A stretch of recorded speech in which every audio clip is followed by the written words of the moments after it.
What's up, guys? Welcome to the channel. I got a little treat for you today as an intro. Ready? It's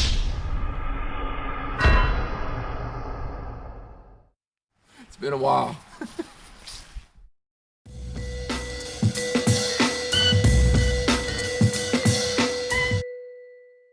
Alright, what's up, guys? Thanks for tuning in to the second video on our channel. The intent of this video is going to be going over a rental property that me and my dad are working on. We've been working on it for about 4 months now. We have about 2 weeks left before we finish it up and we start looking for tenants. So it's a good time to show you guys the house. So two overall themes of this video. One's going to be just a walk through the house. We'll show you guys that in a second. And while we're doing the walkthrough, we want to go over some do's and don'ts around what to fix up when you're getting a rental property ready for tenants. So when we're walking through this house, just keep this high level concept in your guys' mind when you're watching the video. You need to walk a fine line between fixing up the house and getting it ready for tenants, meaning you want it to pass inspections, you want it to be safe, you want it to be a nice livable home for your tenants, and you want it to be a long-lasting house without going back into the house and having issues. So you need to walk a fine line between making it a safe house, getting it cosmetically updated so it's attractive to tenants, but you don't want to overspend on all the bells and whistles. This isn't going to be a home you're living in. This isn't going to be a house that you're flipping and reselling for a premium resale value, so you don't need things like granite countertops. You don't need the most expensive flooring. But again, you want to make it cosmetically attractive, but you don't want to overinvest, because if you overspend on your rehab costs on unnecessary items, you're going to have a bigger upfront investment, and it's going to take you a longer time to make your initial investment back, which results in a lower return on your initial investment. So keep that in mind when you're walking through this. Yeah, guys, before we go inside, let's check out the outside of the house. As you guys can see, it's in a nice private area, good front yard, good side yard. It's again a ranch house built in the 1960s, mostly brick. We didn't really have to do much on the outside. Again, we didn't want to overspend on unnecessary items. All the windows were relatively new, didn't touch those. Did not touch the glass block windows in the basement. The AC has some life left on it, didn't want to touch that. All the soffit and fascia around the house looks good. We're planning on doing a little minimal landscaping in the front, maybe put some new rocks down around these bushes. But again, the house just needed a power clean, repainted the front and side door screens, and that's it. Let's head in through the side door. First room we get into is the kitchen. This is where we spent most of our time the past 4 months. We put in new flooring, new cabinets, new countertop, new appliances, backsplash, and just a little bit of touching up the paint, but that's about it. But one of our large focal points to draw attraction to potential tenants always is the kitchen. So our first recommendation in the kitchen is going to be vinyl plank flooring. If you need to replace floors, this is a superb option. It's super affordable, super durable, fully waterproof. This flooring in particular only cost us about $3 a square foot, and it's super duper easy to install. You can learn how to do that yourselves and save you a lot of money in labor expenses. On the other hand, if you were to have tile installed and you wanted to hire a professional, it can get very time consuming, which means it's going to be very expensive in the labor department. So the second thing that we want to focus on in the kitchen, guys, is your kitchen cabinets. Kitchen cabinets are an investment or a rehab expense that could be very, very expensive. So you want to kind of plan out what you're going to want to do with your cabinets. If you have old cabinets in your kitchen currently and you want to update them, you could always look into painting them and changing the countertop, the sink, and the fixture. That will save you a lot of money. If they need replaced, look for affordable options at big box stores like Home Depot, Lowe's, and IKEA. For our circumstances, we chose to use IKEA.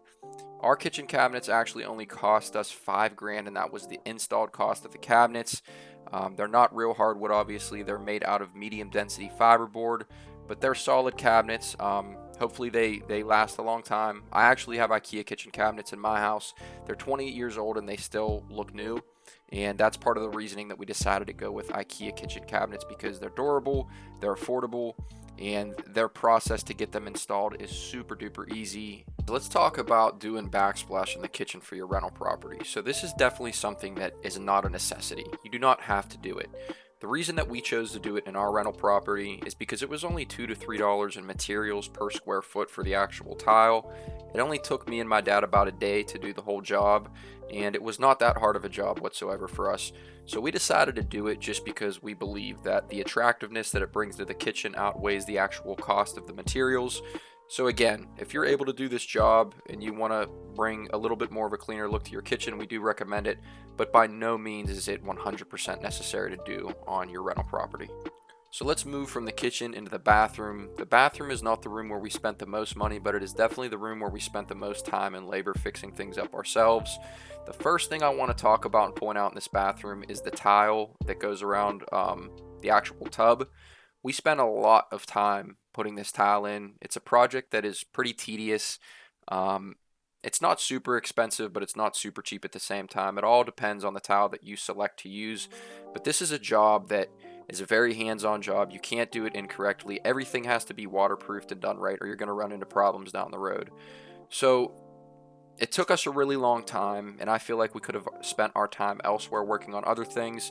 So my recommendation on this, unless you love tiling and you like waterproofing and you like doing this sort of thing, I would hire out for this job in the future, or I would just put in a plastic tub surround. Again, if you choose to go with the tile route, this is, again, another project that I strongly recommend you get a professional to do. So as you can see in our bathroom, me and my dad chose to tile. We actually did this ourselves, and in my opinion, this was much easier than putting tile around the tub surround. Again, it all depends on your expertise and if you're able to do this job. If not, I always recommend hiring a professional contractor to do tiling work, so I recommend you do the same if you don't have any expertise here. But it's relatively cheap to hire out because it's usually a small area in your bathroom, and the material costs are relatively cheap because you have an option from plenty of tile to pick from. Another option would be to go with vinyl plank flooring, but in my opinion, I just think tile flooring in a full bathroom especially looks much cleaner. So moving out of the bathroom to the rest of the house, it's a 3-bedroom house ranch, so it's relatively small, but really there was essentially nothing we had to do in these other rooms besides change outlets, change light switches, change the covers. Besides that, we didn't do anything but clean up these rooms. Everything else in these bedrooms were in phenomenal shape. Same story for the living room. Sorry for the little bit of a mess in here. We're still working on things, but we essentially didn't do anything in the living room, just cleaned the floors, touched up a little bit of paint, changed the receptacles and light switches. Let's move on down to the basement, and this is where we always focus initially on our rentals. So this is where we always first fix things up and spend our money, because this is where most of the important items are. You have your HVAC, your electrical, your foundation, your plumbing, etc. For the things that we needed to fix up, number one was the electrical. The electrical box was good, but we had to run some dedicated circuits to appliances in the kitchen just to get it up to code. As for the plumbing, there were some old copper lines down here that were getting some patina on them, which essentially is the copper pipes rusting from old age. We replaced them with PEX piping. PEX is relatively cheap. It's very easy to install, so we chose to use PEX piping for the plumbing updates. We did keep some old copper lines that were in good shape. It was the vertical ones running to the kitchen and the bathroom upstairs. Last but not least, we have our second bathroom. It's a typical basement bathroom. We wanted to make it a little bit nicer looking. It was really old and just needed updating. We put in a new vanity, a new toilet, and then there also is a shower down here with a new shower head, and everything is in functioning order down here. But as you guys can see, our total expenses for our rehab was about $14,000. I hope this video helped you guys out, and thank you very much for watching.